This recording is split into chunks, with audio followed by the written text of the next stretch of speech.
it. The present, man, 3.5 hours, do this together, man. It starts with us, it ends with us. Hey, no cheer! Thing we got.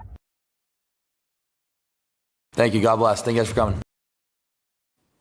Thank you. God bless. Thank you for coming. And we are back at it again. Ladies and gentlemen, as you come into the house, into the Raider Nation little spot right here, say what's up to your boy.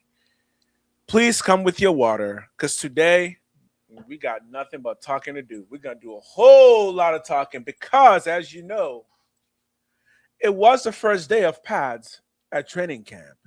And the news is coming out.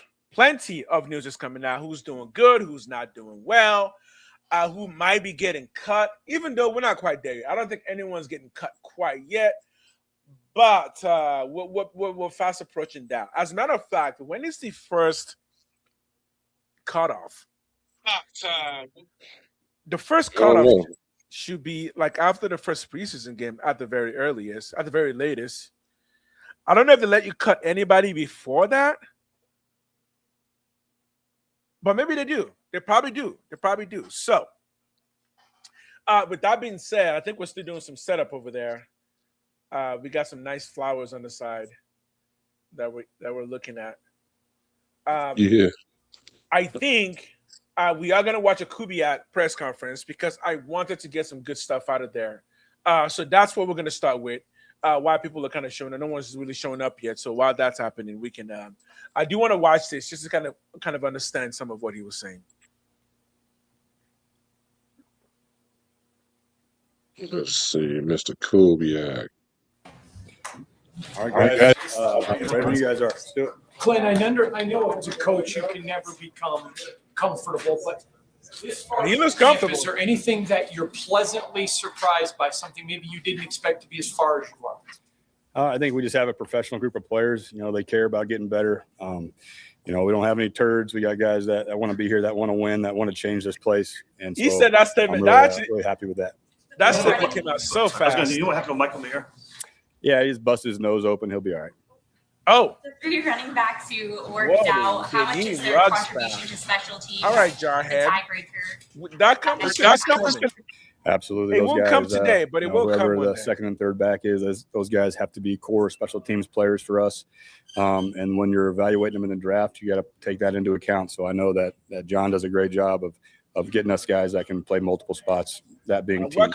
Welcome to the chat. Welcome. I want to see what it looked like when the pads came on. I know it's only been one day. I'm a veteran of the U.S. Air Force. I didn't notice them. So welcome in. So you're gonna watch the tape.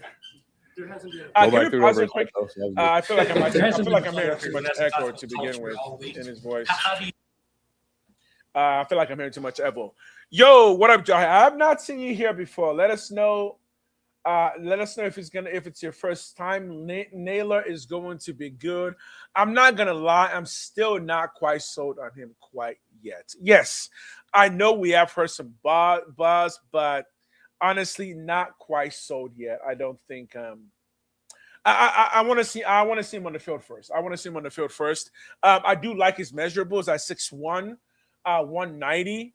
He does have speed, so he can play inside, outside, but he's also 27, and I'm kind of wondering why he hasn't broken out yet, if he's going to break out. So maybe he's not going to break out. But so far, it's a good point on Naylor, but I'm going to wait to see a bit more. I want to see actual in-game to see more.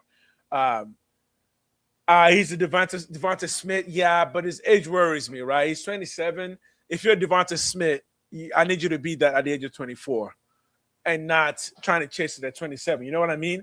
If you're trying to chase it at 27, it's like if he has a breakout. So let's see. How many yards are you talking equals a breakout? He had 440 last year, I believe. Yeah. How many yards are we talking to make a breakout?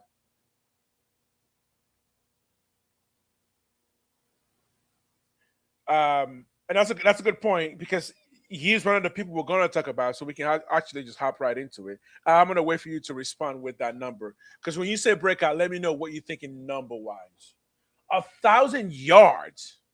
Fuck, that's a breakout. So you think he's going to go from 440 to 1,000 yards? Yeah. I mean, would you say, Black, that equals a breakout? Yeah, I think that equals a breakout. That equals a breakout. I gotta say though, I don't know where it's going to come from. I don't know where that's going to come from. One, we haven't heard his name much at camp, right? We haven't really heard.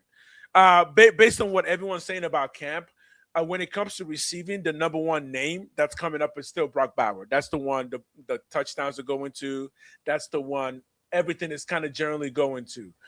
But on the other hand, I've also heard Malik Benson shining a bit. And he has the same measurables as Naylor, except he's much younger. So again, 1,000 yards, I don't know where that's going to come from. Any ideas where that might come from? Because he would have to play outside receiver, right?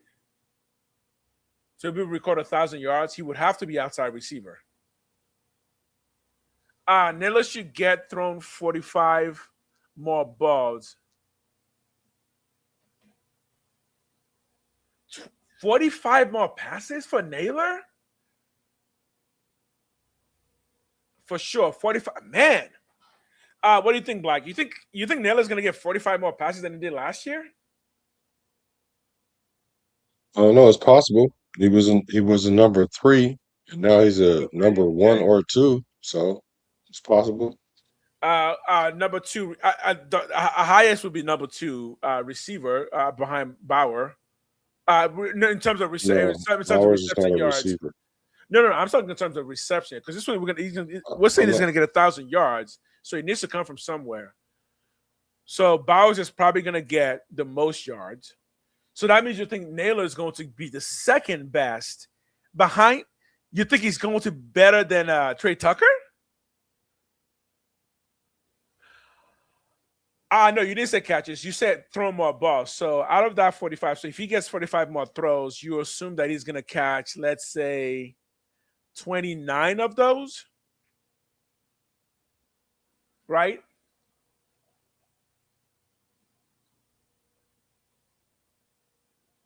Someone's got a question for you. Does Tucker get 1,000 yards this year in the contract year? Yes, he'll get it. Wait, this is his contract year, right? Yep. Okay, so the conversation just sticking because we do have wide receivers is one of the people we're going to talk about. So now we got 3 people that are getting 1,000 yards each. Bowers is getting 1,000. You just said Tucker's going to get 1,000, and Naylor's also going to get 1,000. Is that what we're feeling?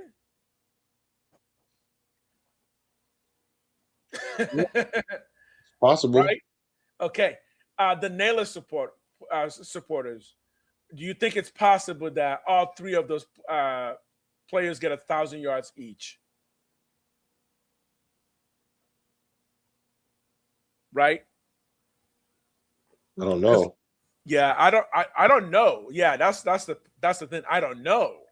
Right? The most Tucker's ever gotten is last year. The most Naylor's ever gotten is 400. So Tucker's going to improve by 400 and Naylor's going to improve by 600 yards.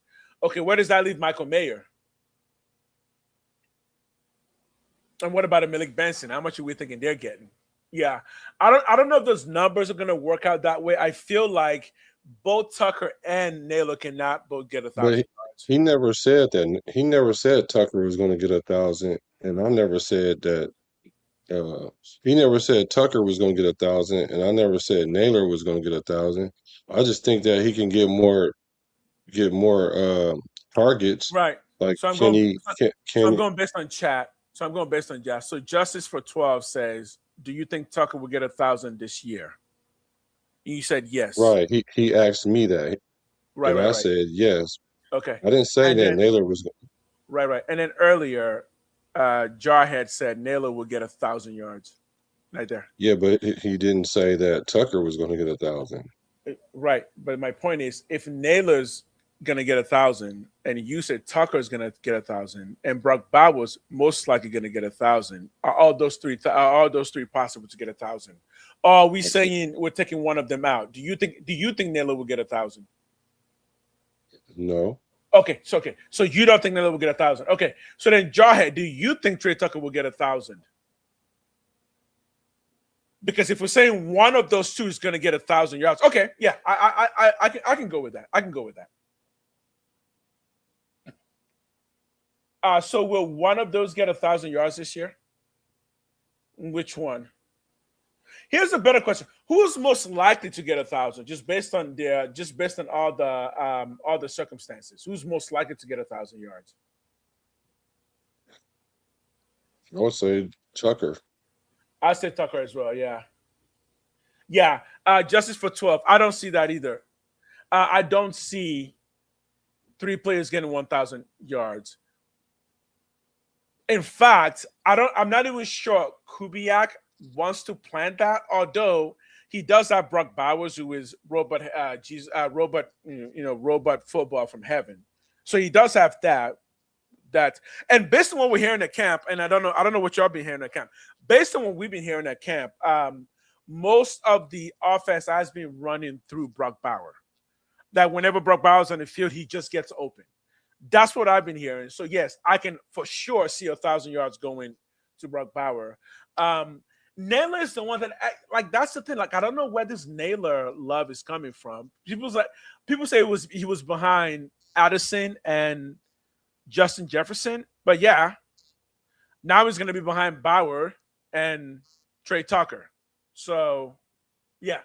So I don't see where those are coming from. Malik Benson, on the other hand, I do see him potentially breaking out because all the conversation has been about him at camp kind of breaking out, right? And this is coming from guys who are on the field at training camp, like Levi Edwards, and they've been saying, yeah, nope, Malik Benson seems to be understanding the potential that there's a number one spot to be had, right? Yeah, well, I don't know how much Benson is going to get. I don't even know how much playing time he's going to get. Like, I don't know. Well, based on what we have and what we don't have, for sure we have Trey Tucker, wide receiver. We have Jack Best, but he's not an X. We have Thornton, but I don't think Thornton's ready yet. Unless you guys are on the ball, and Naylor is going to be the number one wide receiver, I think Malik Benson is someone to look out for. Okay, I think we can continue the video.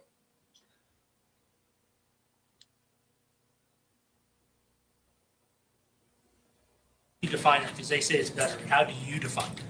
Yeah, well, I think it's really important that it's those guys that define it. There's things we talk about in team meetings, but words are really they're just words, So I think the most important thing is we go watch our tape and then we talk about what is acceptable and what is not, what effort looks like, what it doesn't look like, and then we let the players go set that standard. So it's their game, not ours. What did you think of between the cornerbacks and the wide receivers today with the pads on for the first time? It's fresh off the field.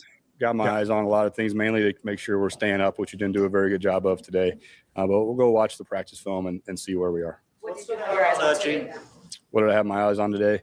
It's about guys being able to practice the right way with their pads on, not cheap shotting each other, not hitting each other from the side, thudding the right way, practicing like professionals.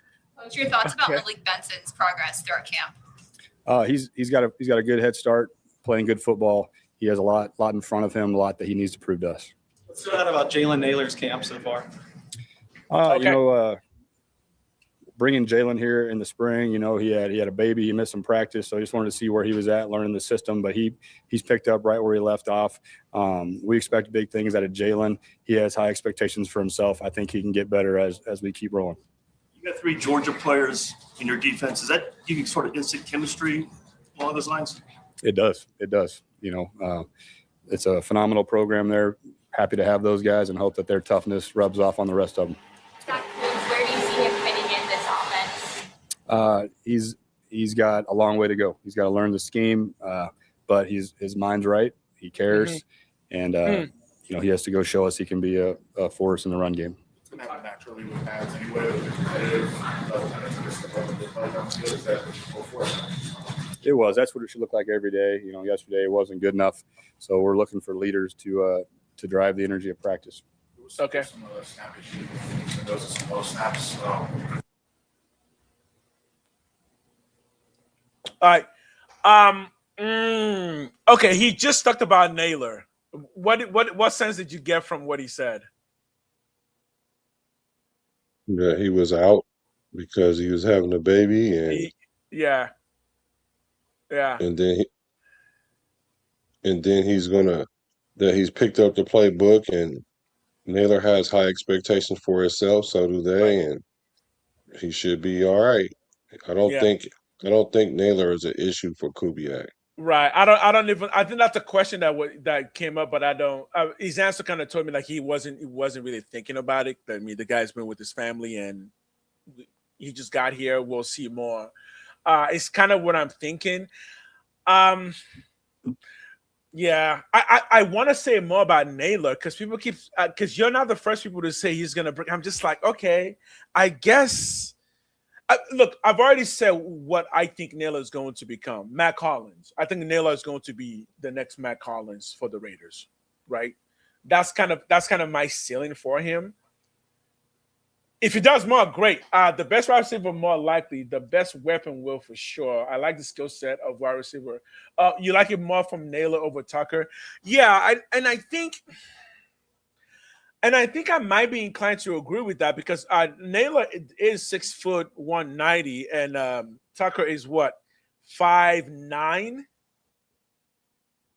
5'9", I think 188. So yeah, I think Naylor, but again, I don't know where the 1,000 would come from. Is what I don't know where that would come from. And based on what Kubiak said, I don't think, at the very least, I don't see Naylor as a starting receiver already. I think he's saying, yeah, he's progressing. We'll see what happens before the first season of the. So, if we're talking about Naylor this much, something tells me that people believe that he will be the X receiver. That we brought him here to be the X receiver, right? Is that the impression that I'm getting? From who? From Raider Nation. Do we think we brought in Naylor to be the X receiver? Because I never got that impression. Maybe it's just me. I never thought that was why we brought him in. Yeah, well, he's absolutely going to be the X receiver. If it's not Dante Thornton, it's going to be him. It's going to be Naylor because Naylor played on the boundary last year, and his release rate was very high. Well, I won't say very high. It was high. His separation, which is yards away from the defender when he catches the ball, right? Which is high, which is average to So he gets open from average to mid-average or whatever. I mean, like mid-high or whatever. So he has the ability to do it. Tucker doesn't have that ability to play on the line of scrimmage because he'll get jammed, and they want to use his speed to his advantage. So putting him in the slot or Z receiver will help him. So. Okay. Yeah. What I'm working on right now, personally, is I'm about to start looking at Kubiak's offense in depth, looking at his Seattle Super Bowl run and kind of seeing how he's lining up and utilizing people. Until then, all I can say on Naylor is cool. Like Naylor was ranked 15th best number 2 receiver in the league last season. So he was number 2 behind Jefferson last season? Okay. Because I thought it was number 3 behind Addison. But if he was number 2 and is rated 15, yeah. 15 number 2 means that you have to clear all 15 points to then reach 32 number 1 to be the 32nd ranked wide receiver to be a number 1. Yeah. Well, again, yeah. I mean, it's the right time, right? It's the right time for him to do that.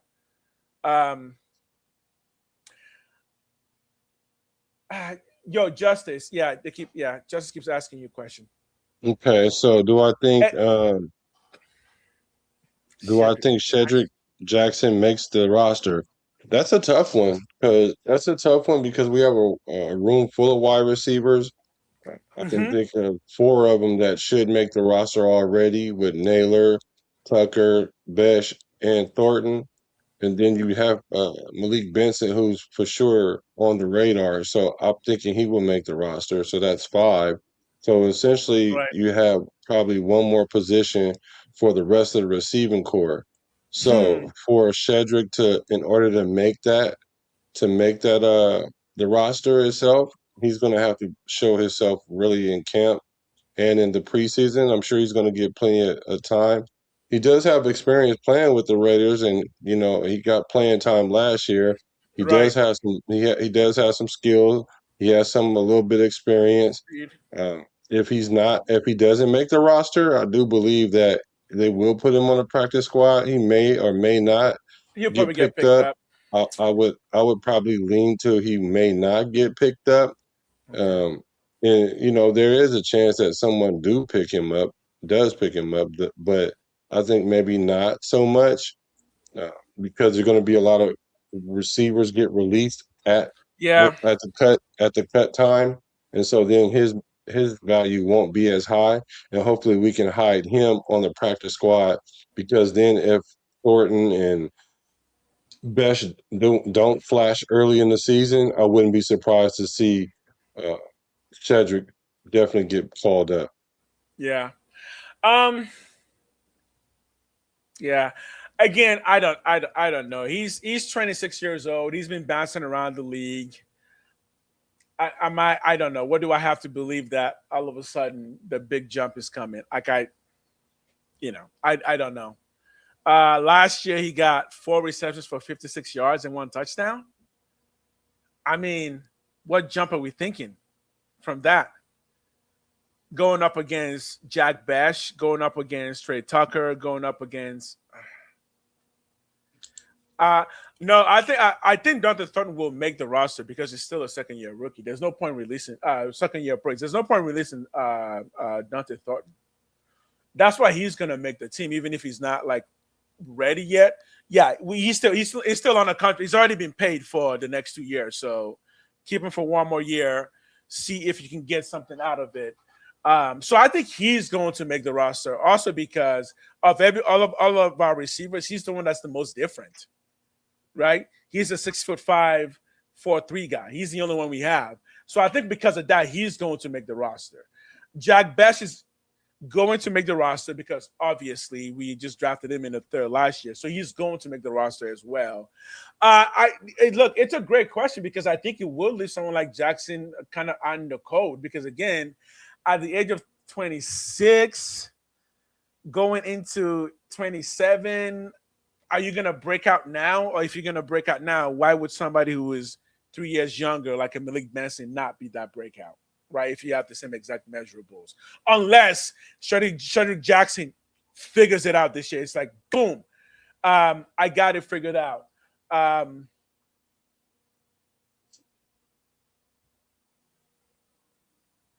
Yeah, Best was a second-round pick. Second round, we traded down. So it was kind of a second round, but yeah, the trade down always kind of made it seem like he was more third, even though he was a second-round pick. But yeah, I don't personally. I don't know what to say on Jackson. Like I said, I haven't done any 90-man roster yet, just because I don't want to answer that question that early.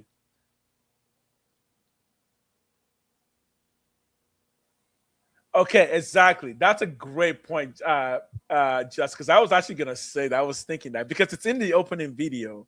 The catch that Thornton made last year, it was a bad catch.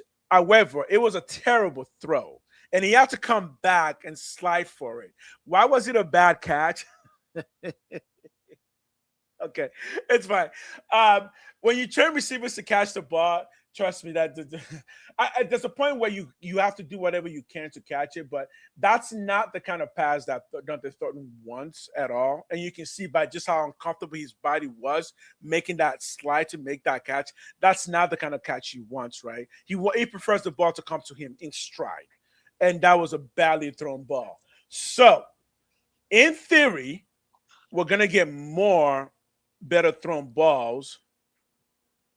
Okay, Black has one of those faces where he really wants to debate somebody. Somebody hop in here for a debate, please.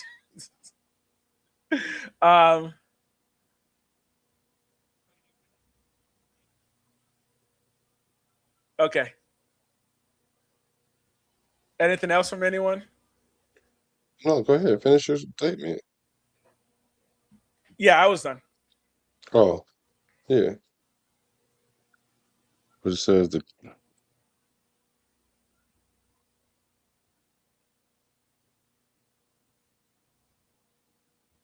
yeah.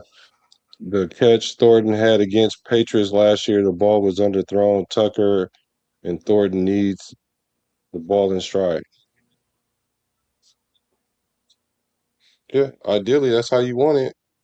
So you can catch the ball and keep running.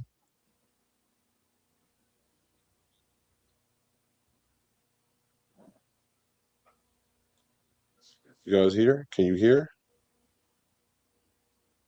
I can't hear you. Oh, we're back. We're back. Go Cowboys. Okay, so we can't talk about the Cowboys because, yes, guess who still wants Max Crosby? The Cowboys do. Now, I'm pretty sure the chances of Crosby being traded away at this point is zero, right? We're all pretty confident on that. The chances of him being traded is zero, right? Because the latest report we heard it was that Jerry Jones is still kind of looking for a big splash signing, and we do know Jerry Jones was going to go after Crosby, and in fact, there was a theory out there that the Cowboys doctor was a second doctor that the Ravens doctor talked to about Crosby's knee. So we know for a fact the Cowboys would like to get Max Crosby. What are the chances the Raiders trade him at this point? I don't know. I've been said he wasn't getting traded. Yeah, I think at this point it's a zero. I don't think Max Crosby will get traded. So yeah, unless someone. Okay, so here's the thing: if Jerry Jones calls and gives up 2 firsts for Crosby now, Ronnie, would you do it? Because I don't know if I would now. Right? 5% chance. Yeah, I don't know if I would now. That's the thing, right? It sounded good before the draft and free agency, but now that the season is almost here and we've seen Max back at 100%, yeah, I don't think I would want to trade him at all. Sounds good, but I don't think it'll happen. Yeah, I don't think it'll happen because I personally, if I was a GM, I wouldn't trade Max at this point. I would say if the knee's healthy, if everything's good, let's ride it out and just see what we got this year, right? We have 3 speedsters: Tucker, Thornton, Benson, and 3 guys that can handle underneath and cross middle stuff. Yeah. Justice. So Justice, I think we do have 3 speedsters that can handle underneath. What do you say? 3 speedsters? Right. Tucker, Thornton, and 3 guys Benson. yep. So Tucker is going to probably be, Tucker can take the top off the defense, but I think they're going to use him more in the slot for those underneath routes that you're talking about. Mm-hmm. Try to work him in there. That's something I do want to see from him because I'm not necessarily sure how well he does that, the complete route tree. He did speak the other day, and he was saying that he's running the complete route tree and things like that. So in this Kubiak system, you got to run like a lot of different routes. You just can't just attack the safeties in the cover 2 and try to split the safety like we were trying to use him before. So I'm interested in see how they're going to use him this year. So we do have 3 speedsters. That's why I'm so positive about Dante Thornton because even if he doesn't catch any passes, the fact that if he gets off the line of scrimmage, which he will, Right. he stretches the defense and he keeps them honest in the back end of the defense. So that way it allows those crossing routes, maybe from a Tucker, maybe from a Benson. You know, you might switch it around and you might even put a running back in the situation. And also it also creates space for Brock Bowers because he requires so much gravity. So it's all about spacing. Just like in basketball, if you keep the spacing right and you just keep passing the ball will find you. Same thing with football. If you keep the spacing right and you guys and the receivers run, you know, decisive routes, then the ball is going to find you, and it's not going to really Right. matter who it finds. It's going to find the right person. Yeah, and the other key will be that we do have a better O line now, so more time in the pocket for the receivers to get open. Yeah, and I'm down with the using Dante as a scheme guy. My personal hope is that he becomes more than that, but it's going to be really hard for him to become the next Megatron or Randy Moss. So I guess we can use him as a scheme guy to just kind of divert attention away. And he can't block. So the blocking one is a big deal because in a Kubiak offense, because it is so heavy personnel, 12 and 13, you do need to know how to block. But then again, do you really ever ask a 6'5" wide receiver in the NFL to block? Not really. They're not going to be. They're just not going to be big enough to be able to hold even cornerbacks. If you look at Dante Thornton, he's tall, he's fast, but we're not talking a dude with built like a train. We're talking just a really tall, skinny dude. So I think for him he's not going to be asked to block because that just would not be how you skim him up. But if he does, can he become the next Tay Higgins? Is that a possibility? Do we think? Like, what's realistically holding him back from being the next Tay Higgins? I would say Dante Thornton doesn't really go up and get the ball very much, right? He does, but that's not really his game plan. He wants to be hit in stride, but he doesn't want to go up and get the ball, right? Yeah. He does. He doesn't fit the scheme if we only ran 13 and 12 personnel. But that's not the only thing we're going to run, right? So, he would fit the scheme when there's 3 wide receivers out there. Right? He would fit if there's 4 wide receivers out there. His hands, that's why I said the catch he made last year, that catch he came back. I saw that catch and I didn't clap my hand like good catch. I was just like, ooh, that is an awkward. You look awkward catching that pass. So let's see. How many receivers are the Raiders going to keep? That's a question. How many receivers you see the Raiders keeping this year? No, maybe like 6. 6. Yeah, I'm thinking 6, right? And at least one of them has to do special teams. Again, this was Cedric Jackson may actually squeeze in there because he could do special teams. You say, oh, Frankie, what up? Renee, Ronnie, have I seen you here? Have you been here before? If not, Ronnie, my bad for not seeing you coming in. Welcome to the nation. Hit the like, hit the subscribe. Join what we're doing here. We have 3 of the better tight ends in the league. Exactly. That's the thing too, right? So we've got 3 of the best tight ends to run 13 and 12 personnel. We all know who they are. We're thinking 5 receivers. I'm thinking 6 because one of those receivers is going to do special teams. Maybe 2 of those receivers would do special teams, right? I think the receivers are going to be Trey Tucker, Naylor, Malik Benson, Jack Bash, Dante Thornton, and what's another big name that I'm forgetting? Yeah, I think those are the big names. And what? Naylor. I already got him.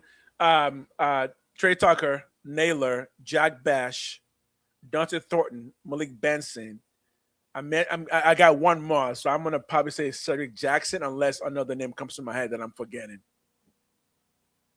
Yeah, that's 6 receivers, and Cedric Jackson will be their punt returner, right? Because he did that last year, right? Jackson did return it last year. I think he did, because if he did, that's where I see him making an impact on the team, on the returning team. First timer, yo, Ronnie, what up? What up? What up? Come on in. Let's say what's up to the first timer. First timer just coming up in here with a nice picture of you and your lady. Say hello to the madame for us. We're glad you're here. Number 83. Number 83. That's is that Waller? Is number 83 Waller? Jersey? I think he was 83, right? I don't remember. Yeah, I think so. Yeah. But yeah. Go ahead. No, I'm saying, yeah, I think his number was 83. Yeah. Okay, so Thornton will go up and get the ball. It's hard for him to win going up, turning around. Perfect. And that's exactly what I've said, that because he's so tall, the way he has to win the ball is different. That's why you would prefer to hit him in stride, because at 6'5", he doesn't really want to go up that high to get the ball. The ball should just come to him because he's taller than everybody else. So if he has to do an extra to get up there, I think his body is just going to be a bit afraid of landing awkwardly.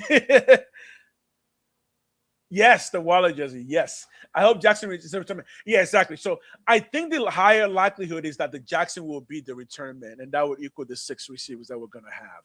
Because I don't think we're going to move away from Thornton. He's only in the second year. And I don't think we're going to move away from him, obviously, from not from Jack Besh either, right? And we only really drafted Malik Benson this year as a wide receiver. The other wide receivers, I think we got our UDFA, which probably means practice squad. Now, of those 6, the person that is likely to just kind of get dumped off, I would say is Thornton, because, again, he's the one who can't do even returning. So if one of those 6 is going to not make the team, yeah, it would be Thornton, right? Yeah, so I can see that. Let me see. Okay. Let's see. Justice for 12. He says Thornton will go up and get the ball. It's hard for him to win going up, turning around, and bending down because the ball was underthrown, utilizing his height. So here's the thing. Here's the thing with this as a receiver. One of the important things is that you have a catch radius. Your catch radius is important because the ball isn't going to come where you want it to. Ideally, you do want the ball in stride. You want the balls to essentially just be right where you put your hands at, and that's a perfectly thrown ball. But to throw a perfectly thrown ball in the game is like, you have to be elite level quarterback at all times. Now, as far as the Dante Thornton catch, in the Patriots in New England, to me, that showed me a lot about the type of receiver he can be, because that catch is very difficult, especially for a guy that's 6'5". Very, very difficult. The comeback catch? Yeah. The comeback catch is first of all, he was open. So ideally you do want to throw it towards the end zone so he can run under and keep catching like a Randy Moss or whatever or whatnot. So when people say that the comp was Randy Moss, I don't think they were saying he was Megatron or Randy Moss, but you can use his measurables in the same fashion. So the beautiful thing about the pass being underthrown is the DB doesn't know the ball is underthrown. So if you can stop the speed of the separation that you have and have the ability to come back, and not only that, avoid the defender and get on the ground and catch it, and that catch sealed the game. That was a big catch to me. So to me, I think that showed me a lot about him. Now, he usually catches the ball with his hands open, or he doesn't really catch it. He doesn't really high point it. And you would like to see a guy 6'5" high point a ball, because no matter what, like a corner 5'11", 6'1", 6'2" is not going to be able to out jump a guy 6'5" when he's outstretching his hands. So what I'm hoping for Thornton is he's able to have the ability to work on his different catching dynamics and catch radius. And I think the reason why the pass was underthrown was because it was a lot of pressure in Geno's face. He rolled out a little bit. There was a little rush, and he just got rid of the ball because he can see that the defender can't see it. It wasn't the best thrown ball because it was underthrown. Underthrown balls are definitely not usually good unless you're trying to throw like a back shoulder type throw or trying to throw it behind the defender and the receiver could see it or whatnot. But it just overall was a good play by Thornton, in my opinion. So hopefully he can kind of make himself being shown that way, because just his measurables is going to make him an asset to the team. Yeah, and I can see that. I can see that. There's a reason why I say it's a bad. For me, why I look at him like, no, that's not a good play, because if you throw Thornton that play 9 times out of 10, he's going to drop that 9 times out of 10.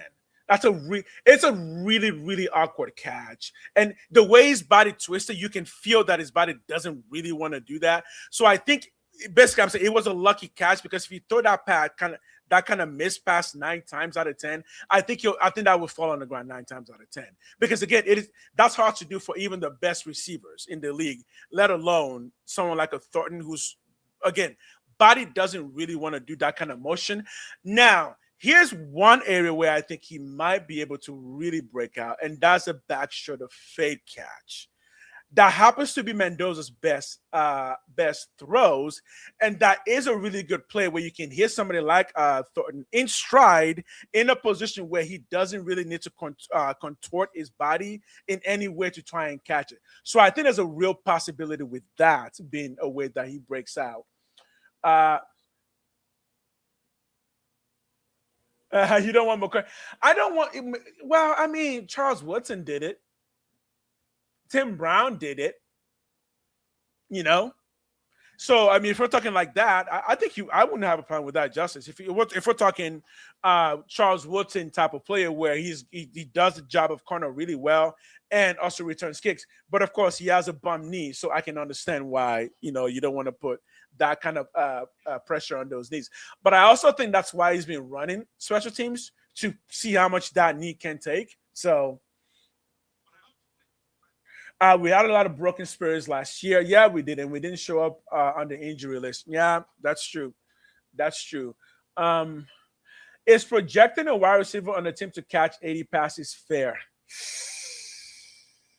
No, because the only person that would do the most receiving will be Bauer, and the tight end having 80 receptions. Yeah. It's going to be hard, but it's possible. It's possible for a tight end to have it. I don't think anybody else on the team will have it, though. Are you talking about actual catches or just passes thrown their way? If you're talking about actual catches, the closest person will be Bowers, and I don't think we're gonna throw to a tight end enough to get 80 passes. Maybe though, maybe, yeah. It will be Brock. Yeah, it will be Brock that could do it. So Justice and Webb, about our man J-Mac returning punts. I'm not really concerned about him returning punts, because I mean, like you don't really see punt returners get injured. I returned punts and I did kickoff, and I would say kickoff is definitely more dangerous than punts. Mm-hmm. For the simple fact that as a punt returner, you can decide or not when to return, because usually you catch the ball and then you take a few steps and then you start doing your thing. Let's just say Jermai was to get an interception. It's the same thing. He's going to catch the ball, turn around, and start running a few steps, and then he can probably get hit more on an interception than in a punt return, because really everything is in front of you. Yeah. I think what they're doing is Kubiak is very stressing the old school thing of, hey, you earn your way on the field through special teams, because we got to see if we can trust you with the ball.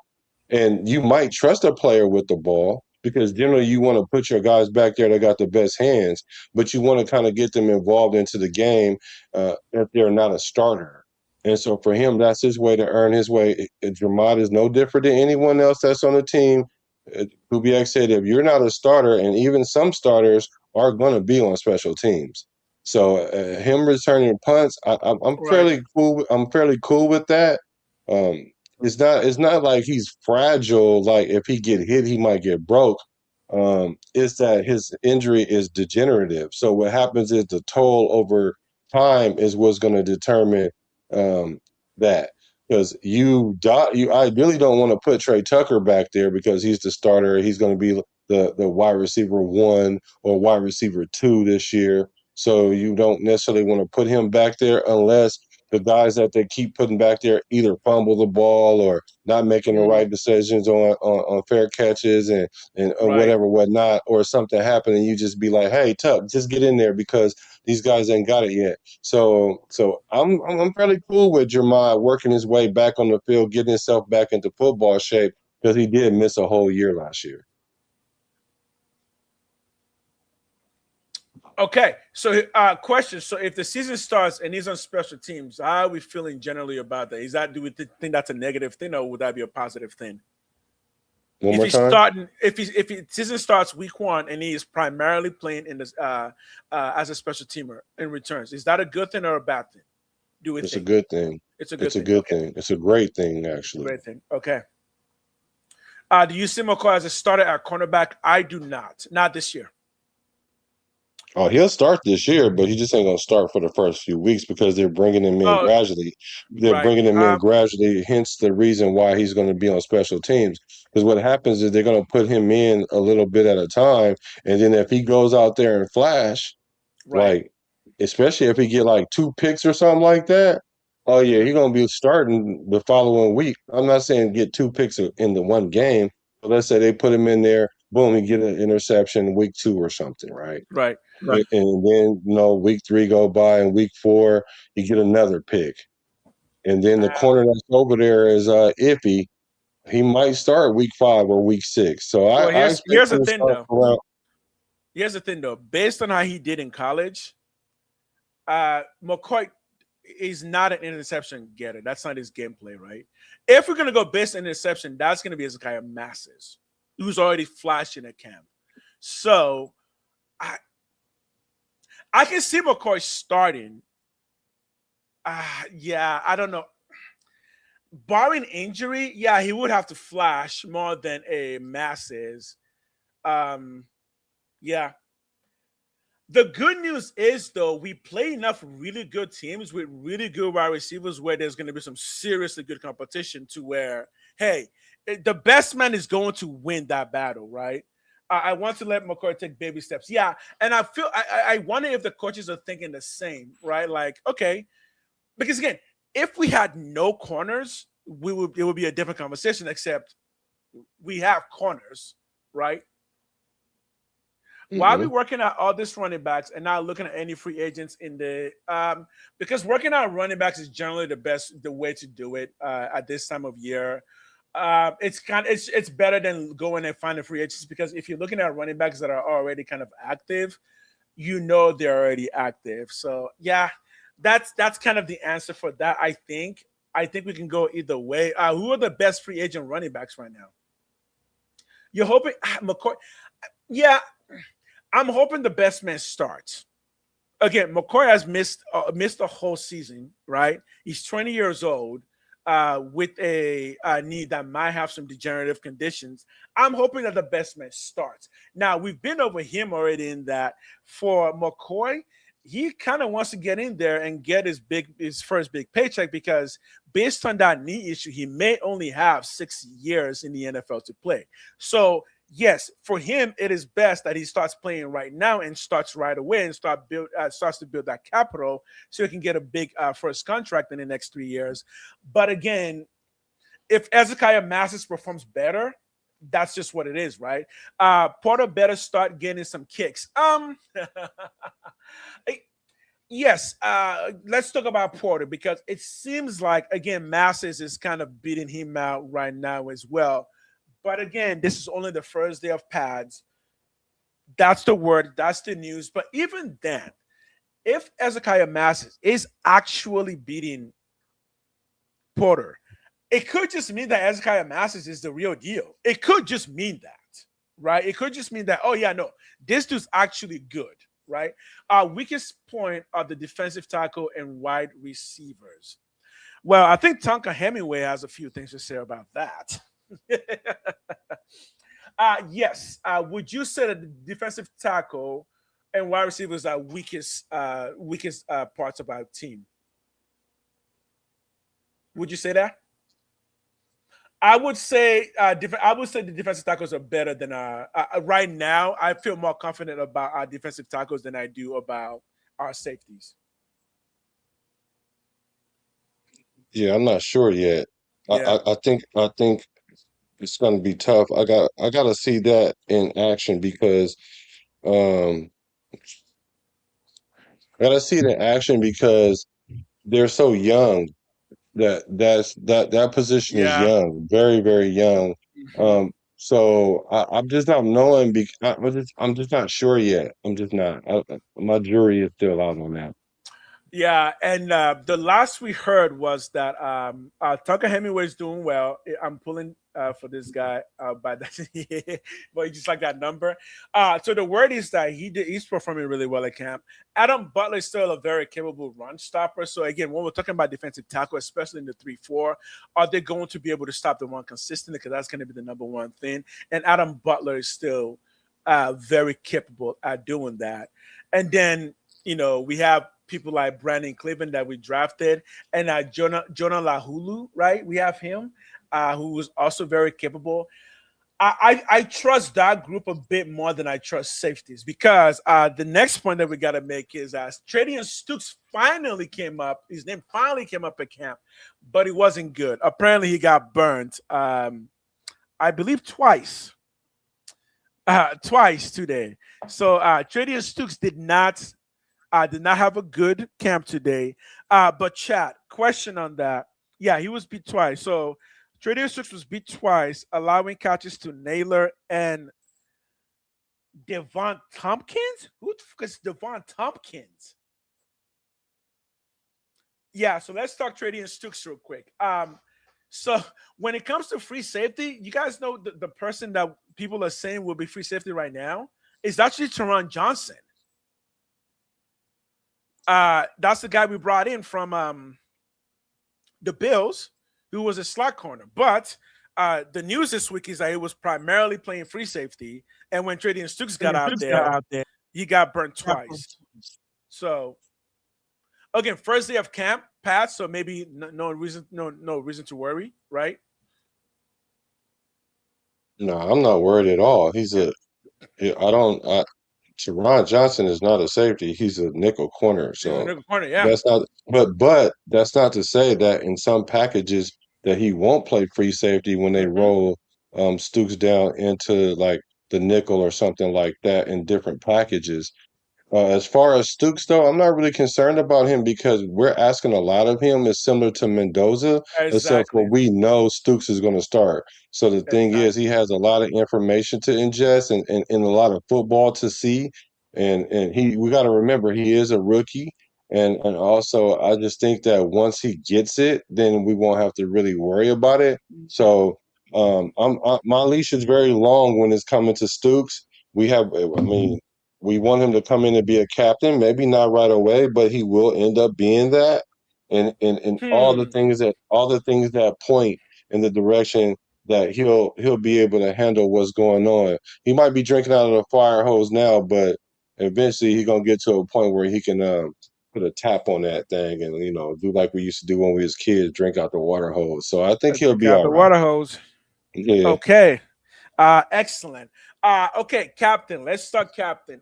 Here's the word that I've been hearing about Captain. That right now the green dot might go to N'Kobe Dean, which would be okay. He's going to play middle linebacker, especially in the 3-4. But I was thinking it was actually going to be Quay Walker.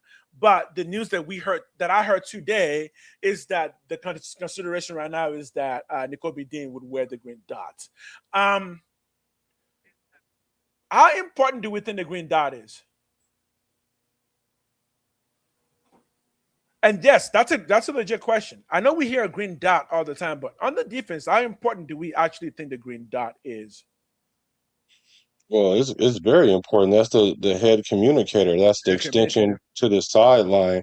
The thing about the green dot situation is both of those guys have been green dots before. So essentially we have Exactly. two green dots. That's So and then not to mention they play together. So it's gonna kind of be like one beat, one sound when it comes to those two guys. It's gonna almost be like if if one says something, the other one knows how to finish the other one's sentence. And so it's essentially one of them can control the communication on one side of the field, and then the other one on the other side of the field. And then you have Stooks in the back to make sure it all is covered.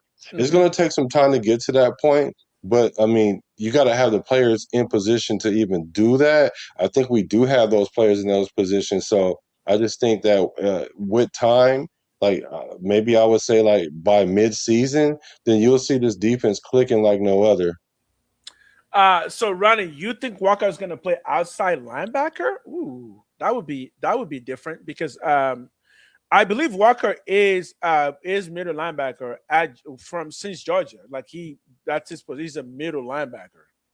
Now I know the reason why we're saying that is because Walker's a bit on the bigger side of the linebacker because I think it's like 256, and linebackers generally aren't that big, but Walker is kind of particular because he's fast as a 265 linebacker. So, but again, I'm not saying he's not going to play edge. I'm saying though, since his college days, he's always been a middle linebacker. And remember, he played at Georgia with N'Kobe Dean.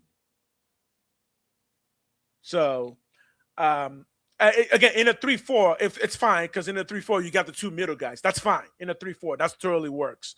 But I would be surprised if Walker wants to play defensive end because I don't think he can do 3-tech. I don't think he can do 3-tech. So I think Walker is exclusively a middle linebacker, and that's what he played for the Packers. Adam Butler's a staple, although we did have the conversation. If you wanted to trade for Vita Vea, would you package Adam Butler with a third and a fifth to give for Vita Vea? Right? Because Ray the bad guy, he says yes, because that was his idea. And I also say, yeah, no, I kind of like that. You know what I mean? Yeah, I would. I mean, it's not that I don't like Adam Butler. It's kind of like the AOC situation. It's not about you as the player. It's about the Right. situation. If we were to bring in a Vita Vea, they play similarly, Right. and he's not going to start over Vita. So Exactly. his playing time was severely diminished. So to give him an opportunity to play somewhere else, um, because he'll be essentially going from a starter to someone on the bench. Mm-hmm. And then I think that they will need a D tackle, and they can use him. I wouldn't necessarily like use him initially in the trade, but if we say, "Hey, we got a fifth, we got a third for you in the fifth," and they say something like, "No, we want a fourth," and you like, I ain't trying to do all that because Spytek love his draft picks. He does. I think He that does. if we do give up a third and a fifth, somehow, some way, he's going to finagle another draft pick next year Another right. to take up for that fifth round. But if we just needed that extra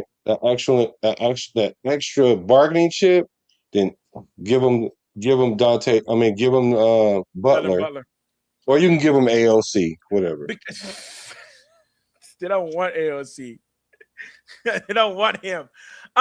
Yes, I would totally give a third, a fifth, and Butler for Vita Vea and a fourth in return. No, I'll take a 6 in return. Right? Give him a 5, take a. Yeah, I would do that. I mean, again, if we're trying to improve one area of the Raiders right now with Vita Vea available, I would say defensive tackle is the place to go, right? But I want you guys to think about this next question, right? Think about this next question. Go back to Raider past. Give me one Raider legend that you will put on the team right now to tell our Raider Nation that if we put this legend on the team right now, we can win the Super Bowl. Which legend would you pick? Any legend, any era, based on stats and based on how good they were. Which legend would you put on the team right now to make a Super Bowl run?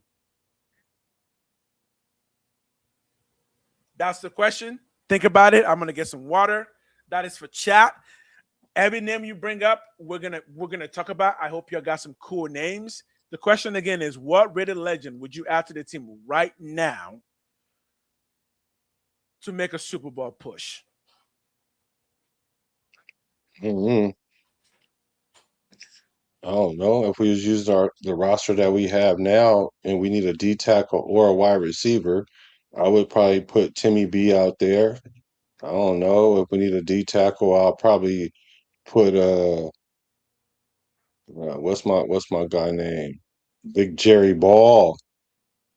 I mean, but we had some better D tackles than that too. So we got some Hall of Famer linemen too. So I don't know, but it would be one of those two positions. I would probably go with a wide receiver because we need a wide receiver one. I would take prime Timmy B, my favorite player. Ooh, wee.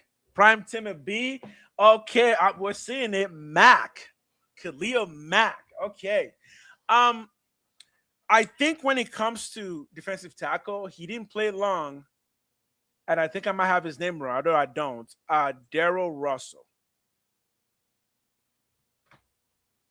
I think I'm correct on the name. Let me make sure his first name is Daryl. Yeah, it is. Yep. A Raider legend, defensive tackle that he didn't play long, but when that boy played. Bringing back prime Khalil Mack to play opposite of Crosby. Two defensive ends. Yeah, that would be something, wouldn't it? The way to win every game is to hurt the opposing QB. Well, besides hurting them, so you're gonna bring back Khalil Mack over Awi Long? Is that what I'm hearing? You're gonna bring back Khalil Mack over Awi Long to add to the team right now? That's the question. Whoever said Khalil Mack or Howie Long? Let me hear it. Give me what you really think. Because you said Khalil Mack and you skipped over Howie Long. Is that what we're doing?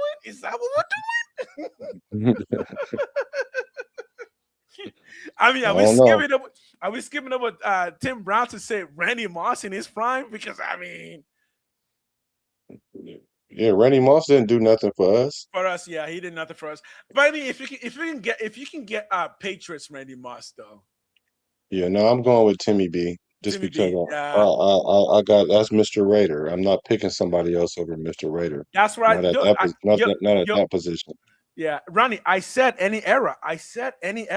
Give it to me. Any era based on their style, based on their stats, based on how good they were. Assuming, yes, they can still play modern football. Who would it be? Because if you say, okay, so Howie Long or Khalil Mack? Chat. Who we thinking? Howie Long or Khalil Mack? Based on stats, based on what they did for the team, who we bringing back? Howie Long prime or Khalil Mack prime? Because Khalil Mack prime is no joke, right? But Howie Long prime is also no joke. So who would you bring in that case? I think I'm still going Khalil Mack. Khalil Mack in his prime. I'm still going Khalil Mack in his prime. Oh, yo. Pigskin said, Pig said, Tim Brown is nice for giving respect, but he won't win us a Super Bowl. So you think if he had Tim Brown to this team right now, we won't win a Super Bowl? I mean, I don't think there's one player that we can stick in from one era and just win a Super Bowl. I'm just saying, let's do two players. I'm looking at it like this. If we just need a player to add to this team to make a Super Bowl run, Timmy Brown would be who I would pick. Now, if we were going to just go hypotheticals, then I would take out Ashton Genty and put in prime Bo Jackson. Then we'll win the Super Bowl. Oh, yo. Okay, no, we're going to stop then and talk about that. Prime Genty. Okay, Prime Genty, given what Prime Genty could be, or Prime Bo Jackson, who we taking? Because I don't know. I think I'm gonna have to hear some thoughts on this, right? Prime Genty or Prime Bo Jackson, who we taking? Oh, we already know the answer. No, stop with the OSC. Bo. So Venta says Bo. Really? So okay. So Venta says Bo. I'm gonna hold my answer for it. But I want to see what other people say. Prime Bo or Prime Genty? Because they do have two different playing styles. Right? Bo would get hurt in today's game. Would Bo get hurt in today's game? He was shifty, man. Bo was very shifty. Bo was like Adrian Peterson before Adrian Peterson. Big, fast, and very shifty. No, Bo Jackson got hurt on a freak accident. That On was a a freak freak accident. accident. That Bo Jackson would run over anybody in any era. I'm talking about 2030, 2060, 2090, the year 3000. Bo Jackson is not just Right. generational. He, He's like what do you call it? What do you call 1,000 years? What would you call a a 1,000 years? Because century? a century is 100 years, so 100 years. 1,000 years is something. Yeah, he's a once in 1,000 year player. He got hurt with a freak I accident. mean, he did get hurt with a freak accident. Yo, Mr. Pastaman is in the house. Alfredo, Raider Nation for life. Welcome in, brother. Welcome in. Welcome in. Alfredo, what's up, I'm good right though. brother? I'm right though. I look, man. Look, man. I think if you're saying Bo right away, I think you got to slow down because again, Genty is also a unicorn. If you see the way Genty is a unicorn, right? If you see what he did at Boise State, we know he also is generational. At least we've called him that, right? Mm-hmm. I think Bo is a demigod. Yeah. Right? Okay, fine. I think I'll go with that. But a part of me says, I think Genty can give Oh you. yeah, I'm sorry. Yeah, you're right. Millennium. Duh. Thank you, man. Thank Millennium, you. yeah. But okay, I'll have to say Bo too, just because the legacy of Bo is just stapled there, and he only played 4 years in the NFL.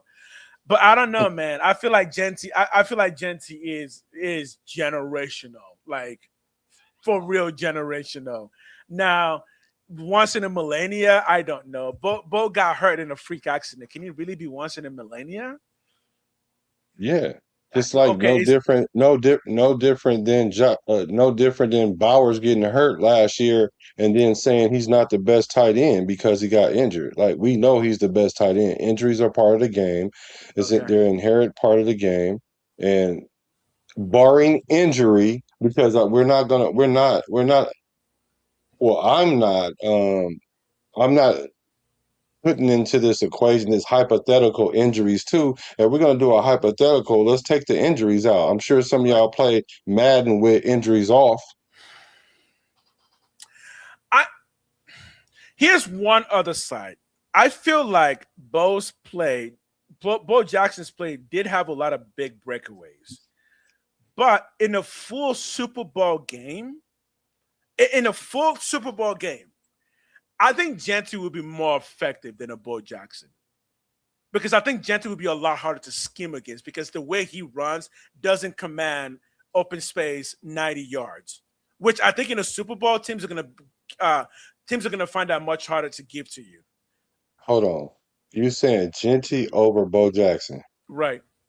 Okay. In one Super Bowl game. In a Super Bowl game. Especially in one Super Bowl game. Right. Bo Jackson will be the MVP. Okay, why? What's the reason? Bo Jackson would be the MVP. He would be the MVP for the next year's Super Bowl if it was only one game. Like, what's the reason? There's no player like Bo Jackson other than Deion Sanders and Jerry Rice. Like really? Those three players, and maybe Randy Moss too. Maybe Randy Moss, but other than that, I mean, even T.O. Like I dang near want to put T.O. in there. So far, those players are Hall of Famers, right? And one of them is not.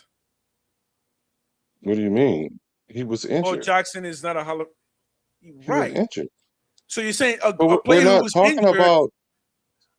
But okay, so you're saying a player who was injured. So Brock Bowers was injured last year too, so he's been hurt half of his career. So okay. So if that's this hypothetical, so let me ask. Okay. Is this hypothetical includes injuries or not?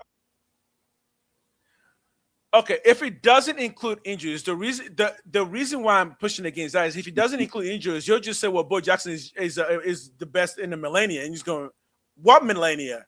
He didn't record the stats to be best in any millennia. So if you don't include injuries, you're basically saying he will have broken every single record possible. That's too much of an hypothetical.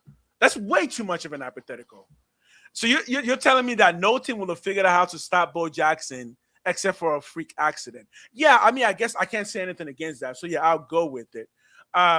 But what I said was based on their gameplay, based on the way they play, it would be harder to scheme against a Genty than it would be to scheme against a Bo Jackson, right? Bo Jackson might be the greatest athlete ever. Yeah, again, I don't. Okay, I can't do it. Can somebody come up with a counter to Bo Jackson might be the greatest athlete ever? Does somebody have a counter to that? There is no counter to that. He's the greatest Exactly. athlete There you ever, go. ever. There you Like go. the greatest. Other than my man, Deion Sanders. other than my man Jim Thorpe. I'm talking. Yeah, Deion Sanders is in that elk too. Jim Thorpe. Okay. I'm talking about greatest athlete ever. I'm talking Ever? about athlete ever. Athlete ever. Yeah, Jim Thorpe, So Bo Jackson. So the greatest athlete ever is not the fastest athlete ever, is not the strongest athlete ever, is not the shiftiest athlete ever, but he just happens to be the greatest athlete ever. Okay, so my list for best athlete ever is Jim Thorpe, Bo Jackson, Deion Sanders. Okay, what are the criterias? What makes him the best ever? That if you put them in any sport, they're going to be the best player on the field. And we know that for a fact. We're talking hypothetical. So Okay, hypothetical. Okay, so hypothetical. Is Bo Jackson hypothetically the fastest athlete football player ever? Yes, he ran a 4.1 in pads. Bo Jackson ran a 4.1 in pads. Go look it up for yourself. Go look it up for yourself. I mean, it's out there. People are saying it. I mean, like, right. I don't believe people, but I see. Well, I'm just saying people that were there. So you cannot believe them. I mean, they were there. Right. I think there is an official fastest time recorded, and it's held by a cornerback. So Bo Jackson would have been the fastest athlete. Would he also have been the strongest athlete? So you're basically saying Bo Jackson is faster than the fastest running back, stronger than the strongest running back, shiftier than the shiftiest running back. Yeah. That's not my measurable. Sorry. You know what's so great about Bo Jackson? That is like his tag, like he's the one of one. Yeah, and it's a really good tag, but he also has no like memorable accolades. So unfortunately, no what? No memorable accolades. He has no championships. No, he has no championships. Didn't he only play I think he played 4 seasons in the NFL. Yeah, but so was Deion Sanders, though, right? Yeah. Okay. Bo Jackson is the greatest athlete. Remember, he ran over Deion Sanders in college. Bo Jackson would dominate in any era. Okay. Yeah. Okay. So Bo Jackson is the greatest athlete of all time. Got it. Cool. Bo Jackson would run out the stadium and circle back. I mean, there's no eyeing team, but apparently Bo Jackson can run the entire team on his back. Right. What you and Chuck Norris can beat every single person in the world except for death. Yes, Bo Jackson is the greatest ever that we would never actually know he's the greatest ever because we don't have stats to go with it and we don't have accolades to go with it. So it is brutally unfortunate for one Mr. Bo Jackson. He is the greatest ever to never be recorded in any greatest ever titles. so justice for 12. Justice for 12. I'm with you on that. Bo Jackson is the greatest athlete. Remember, he ran over Deion in college. Bo Jackson would dominate in any era. That's why I say he'll be the best athlete in the year 3000. Like it don't Hell even yeah. matter, bro. Hell He'll yeah. be the best in any era. And even Yes. Dion, and Dion would not give anyone propers over him other than a Bo Jackson, because even when Of they were course. saying to Dion, "Hey, you're the greatest athlete ever," he was like, "No, wait a minute, let's pump our brakes." And he told the story of how he got baptized by Bo Jackson. Imagine all the greatest athletes sitting there hearing this conversation going, are you being serious? I have medals. Michael Phelps is like, I want medals in multiple Olympics. Bo Jackson doesn't have anything, but no, he's still the greatest athlete ever. Tom Brady's like, bro, I've got 6 rings, but Bo Jackson can run around the stadium and circle back. But a freak accident took him down. Damn. Do you guys imagine what must happen in Bo Jackson's brain, where we got people here going, "You are the greatest of all time," and he's sitting there going, "Yeah, but that turf got me, didn't it?" Thank you. Forrest Gump is better. Forrest Gump is the greatest athlete of all time, right? Even as a movie to prove it. Okay. Who else are we going? Oh, Kobe. No. Bo Jackson's way. Michael Phelps. Nope. You see them both. Nope. It's Bo Jackson. Kobe has championships. Michael Phelps has championships. Bo has championships on world records. But Bo Jackson. I was a kid in 1987 watching that Monday night game when Bo went crazy against the Seahawks. Yeah. MJ. No, not MJ. Bo Jackson is the greatest athlete ever. I'm unfortunate that the greatest ever doesn't have the accolades to go with it. Unfortunate. Bo ran over guys like Ronnie Lott, Mike Harden, and Kenny Esley. Not many can say that. I mean, I don't know. I did see Marshawn Lynch take an entire team in one play, broke every single tackle, and then hopped backwards to get a touchdown. I think there are a lot of people that can say, no, we can definitely give Bo Jackson a run for his money. Hey, so Raider allegiance, I am 1,000% in concurrence with this statement. He says 1,000%. That's not a statement that I'm making, though, right? he said, no, I'm talking about a statement that he just made. He just said, "Come on now, you tripping." That's like saying Barry Sanders wasn't good because he has no rings. Who the hell would say Barry Sanders wasn't good, period? Who would say that? Barry Sanders has over 10 years of being a Pro Bowl selection. He has his accolades. Earthquake game. What was the earthquake game? The game where he has a beast quake. That's what he means. Oh yeah, beast quake. Oh yeah. Oh, I mean, I might call that the greatest single run from a running back in football history. That was incredible. I don't think Bo Jackson could have done that, but maybe he could have, because Bo Jackson was the greatest athlete of all time. Did you watch Bo Jackson play? Let me ask that. How old were you when Bo Jackson was in the league? Everyone watched Bo Jackson. No, I'm asking, how old were you when Bo Jackson played? Please tell me. Who here grew up not watching Bo Jackson play football? No, I'm asking, how old were you when Bo Jackson played? There's a whole football game named after him. What are we talking about? Everyone's seen Bo Jackson play. I can pull up we can pull him up playing right now. How old were you when Bo Jackson was playing? It doesn't matter how old I was. You're just basically saying that you're going to take the judgment of kids on who the best running back is. Sure, Bo Jackson played in what year? I was born in 1984. You're telling me that you knew then when you were watching Bo Jackson play that this is the greatest athlete we are watching in the history of athletes. I think 1,000 people are lining up saying, "Excuse me?"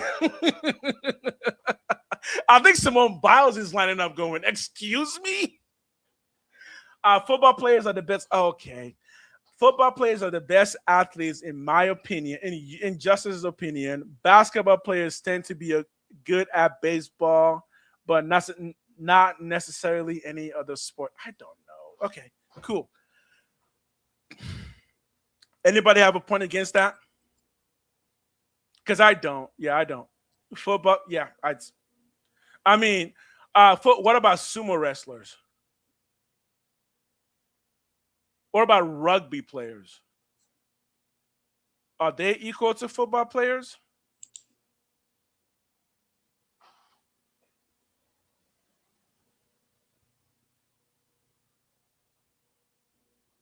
What?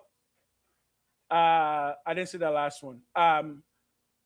Yeah, you're saying football players better athletes because best can drop down to better. Better athletes than sumo wrestlers and rugby players and soccer players and swimmers. I mean, I love football, but yeah. Who cares what anyone thinks when it's undermined by performance art?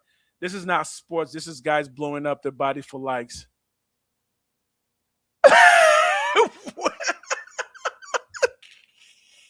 Hey, so Pig's Pig, hey, you hella funny, bro. I like you. Make sure you subscribe to my channel, man. I like to see commentary Thank like you. that. Yeah, that's what I'm Thank saying. you. Like, Subscribe to I think you already subscribed to the Good Raiders channel.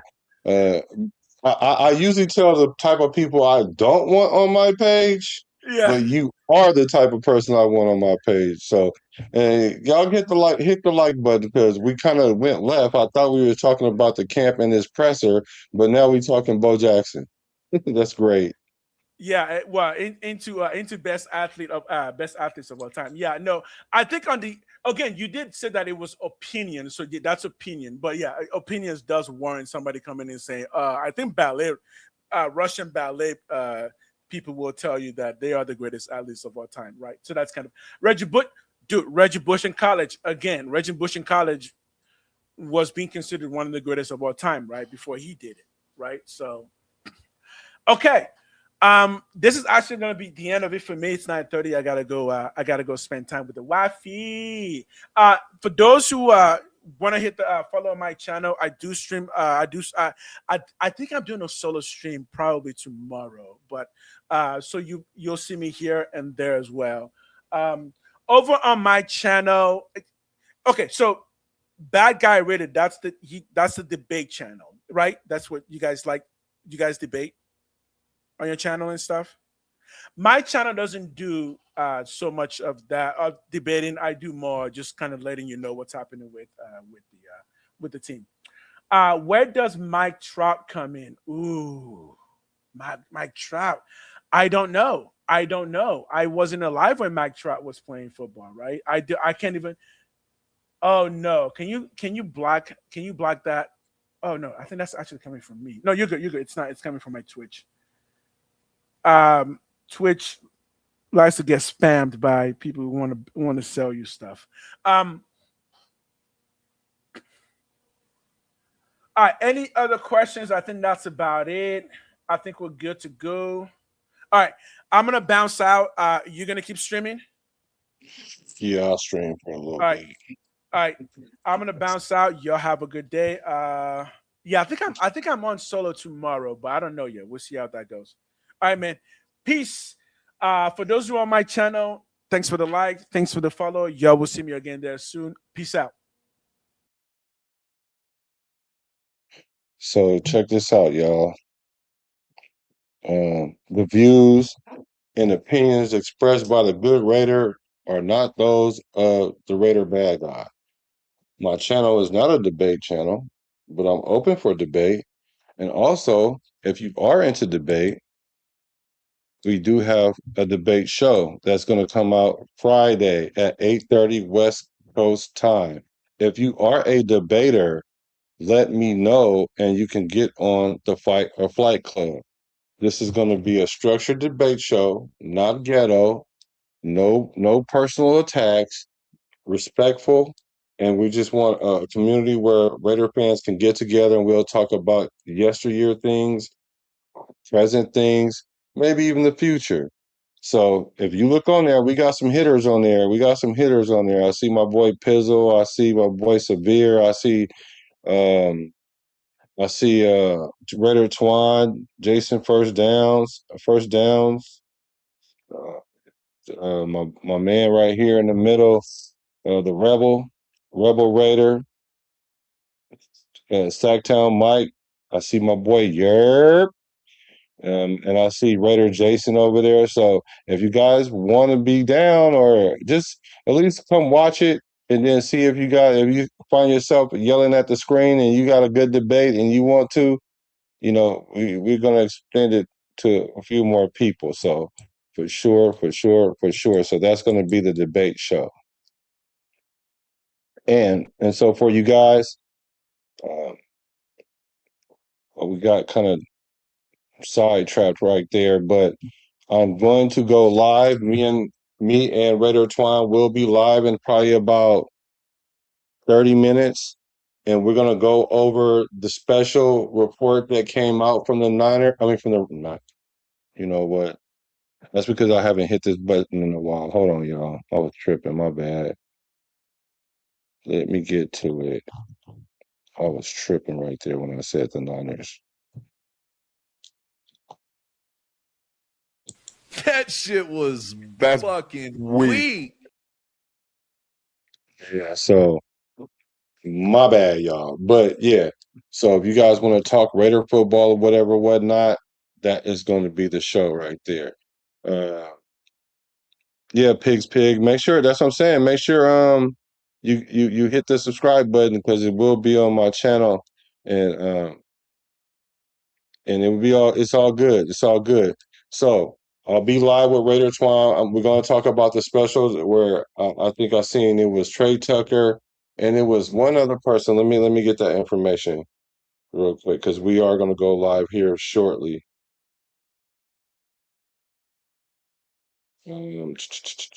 My bad, guys. Let me get the info for you guys. It's going to be Quay. Cut that chick up, Quay. Quay Walker. He's going to sit down and Trey Tucker, and he's going to talk with James Jones, and we're going to see that he's going to talk about the first day of pads. So stay locked in. We'll be right back. So go and get some water, roll up you feel me? Go and get you a nice tall drink, make some popcorn, make a sandwich, do whatever it is you got to do. Because I do appreciate you guys hacking in and pulling up.